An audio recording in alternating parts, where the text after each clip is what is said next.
It is the Mike Show. It's the Tuesday edition that brings us Megan Huffman from SHARE Greater Lynchburg and the Greater Lynchburg Community Foundation. Hello. Hello. How are you? I'm great. So I think we can finally get out of our parking spaces. Yeah. I think we can finally get out of our driveways. I think we're finally getting back to I feel some optimism business. Today. Yeah. And it's supposed to be warm. Yes. And you're dressed all springy. Yes, I'm trying to manifest the spring. Nice. I'm just tired of being cold. Yeah, me too. Appreciate that. Yes, we really do. Bill Bodine joining as well, and there's a reason that Bill's on the couch right at the moment. Because he wanted to sit down.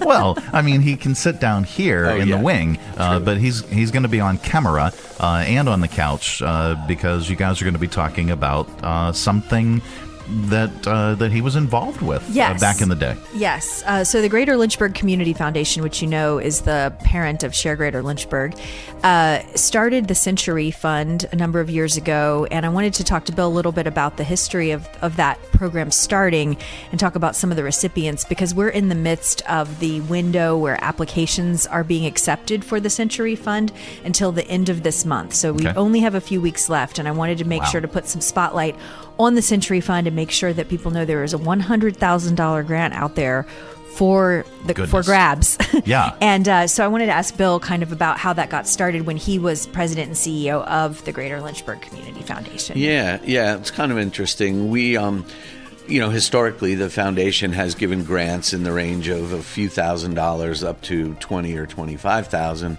But we became aware that there were some major projects going on with nonprofits in town where we wanted to be able to make a more substantial grant that would really get people over the top on a project. And it really was generated originally in a board meeting. Mark Schul, who was on the board at the time, came in one day, and he was instrumental in helping the Academy get going.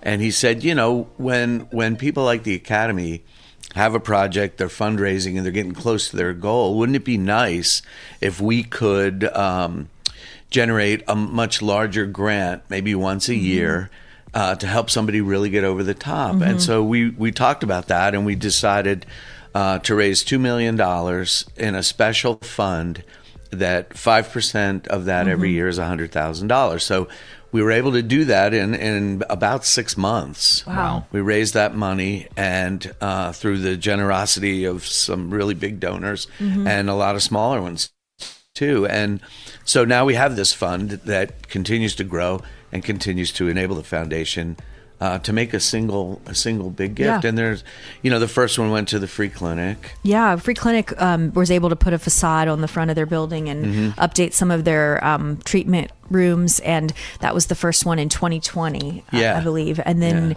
everyone is kind of a transformational gift, like sort of putting it across the finish line. Yeah, and I think a really good example, I think it was the second one, was Camp Kumbaya. They were in a situation where the parent, the owners of that 47 acres in the middle of town were in a position where they really needed to sell it. And Camp Kumbaya had the first option, but they needed something like $1.1 million. But they were within about $100,000 of that goal. Wow. And so the foundation, we were able to get them over the top. So now Camp Kumbaya has preserved that land forever. Right. And we keep a really important institution here in Lynchburg. And Bill and I were incredible. talking about that particular project and that particular piece of land, and it's such a gift to the community. And I love, for selfish reasons, I love being able to take my kid 10 minutes up the road to camp versus having to drive, a half hour away to take her to a camp. That is, and it's so special, and anybody can use it. Yeah. And I feel like each one of those has been special in its way, but that's just an example. Yeah. Of Yeah, what absolutely. The next one on the list was the James River Association, and they were able to finish off the building of an educational center just across the river downtown over here at Madison Heights that allows students to be able to come and learn about the river and the watershed and all of that, and then get into the river right there on canoes and be able to have access to the water right here in downtown. So that allows for field trips and opportunities to learn and get engaged in this great resource that we have flowing through the center of our city. then we had Lynchburg Grows that was in 2023, and they turned an old kind of abandoned warehouse kind of space on their property into a functional classroom and a place to have events and to be able to host things. And so that was kind of putting them across the finish line to finish the upfitting of an existing structure on their property. And Lynchburg Grows serves, not just the folks who need food in our community, but also those with intellectual disabilities who work on their property. So it's been able to expand their outreach. Yeah, and some their services. multifaceted benefits to the community that come out of Lynchburg Grows. Yeah. So another good example. Yeah. And then just 2 years ago, we had Roads to Recovery, and they were out finishing off a detox center down here and on 5th Street that allows people who have sort of gone through the process of the detox process, but have left the hospital but aren't ready to go home on their own, need some support to be able to have a multi-bed facility, to be able to be served and kind of get on their feet before kind of returning to their life and putting some good practices in place. And so that facility is they've encountered a few construction challenges as they've gotten going, but that's opening this year and is beginning to be functional. And then just last year we saw the Alta Vista area YMCA receiving funds, $100,000 for their childcare center. Okay. They needed funds to finish off their furniture and their equipment and to furnish the space to kind of go ahead and open it. So it advanced their opening a little faster because they were able to fulfill that last bit. So that's a county opportunity that we were excited that the committee decided, to serve the Alta Vista area. Yeah, we always tried to make sure that we weren't too city centric, right? Yeah, and we do serve the 4 surrounding counties. And for Alta Vista, that's a great example. A lot of people just think of the Y as a place to maybe go swim or work out, but in Alta Vista, that place is a true community center. With childcare and things like that, so it's an important base. Critical childcare needs met there. Yeah. So we just wanted to shine a spotlight on the Century Fund and say, it's a really great opportunity to not only receive the funds, but also marketing and exposure for your organization and the organization's needs. Yeah. And it does serve all the surrounding counties around. So we typically receive anywhere from 20 to 30 applications in the month of February, and the winner is announced in June. So this is kind of the window now of the Century Fund, and we want to make sure folks know that it's possible to apply. And if you have a project that fits that transformational kind of finish line criteria, then submit today. Absolutely. And I think a lot of people worry that the application process is complicated, and it's not. It's all online. It can be done in a fairly short order. You just follow along the steps and tell the foundation what it is you need, what you plan to do, why it's important, and some basic information. It's not a daunting process. Right. Absolutely. And I have the registration page, the login page up. Right now, folks can go online if they go to lynchburgfoundation.org. You can just click on the Century Fund, learn a little bit more about it, and then there's a place to register. Just right there. That's right. Yep. It's all online portal, and just make sure you do it before February 28th. Okay. 18 days. Yeah, very, very important. Don't be last minute. That's right. Get on this now if you can. So how are things going with SHARE? Great. We are having our Lunch and Learn this month on February 24th, actually at the Free Clinic of Central Virginia.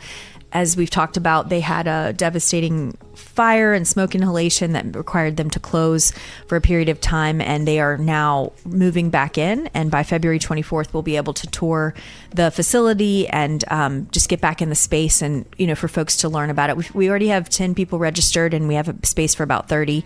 So that's a Lunch and Learn for this month.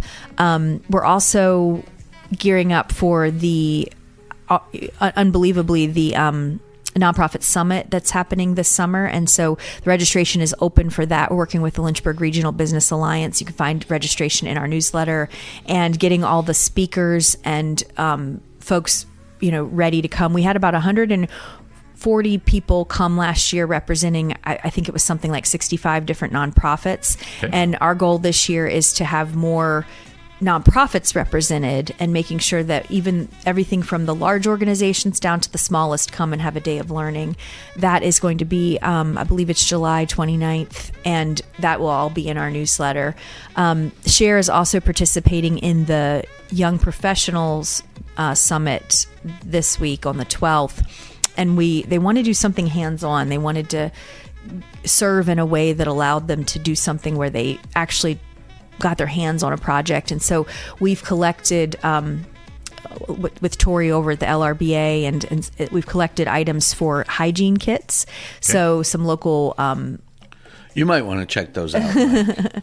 some local hotels have donated shampoo and bars of soap, and we have toothbrushes and toothpaste being donated by local dentists, and chapstick and different aspects to put together about 200 to 300 hygiene kits that are going to be distributed to several different nonprofit organizations, including Community Access Network, the Free Clinic, Parkview, Miriam's House, so they can have those in their closets as needed when they have folks coming in to be served. So really excited how SHARE is able to function as a connector and a convener, and we're getting called on to help bring people together for those kind of hands-on projects. Absolutely. If you'd like to learn more, and if you're part of a nonprofit organization and you're not on the SHARE platform, it's free. So you should be on the SHARE platform, because there are thousands, tens of thousands of folks that visit the website to learn about our area nonprofits. There's 206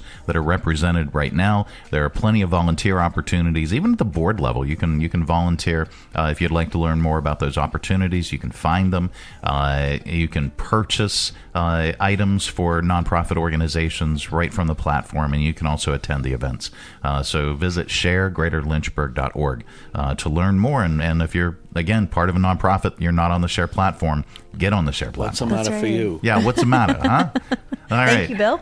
Thanks for the history, and thanks, Mike, Absolutely. for having us. Thanks, thank you as well. It is the Mike Show. Each and every Tuesday, Megan Huffman joins us, and we look forward to our next visit. Coming up, we've got your audio vault. Stay tuned for that.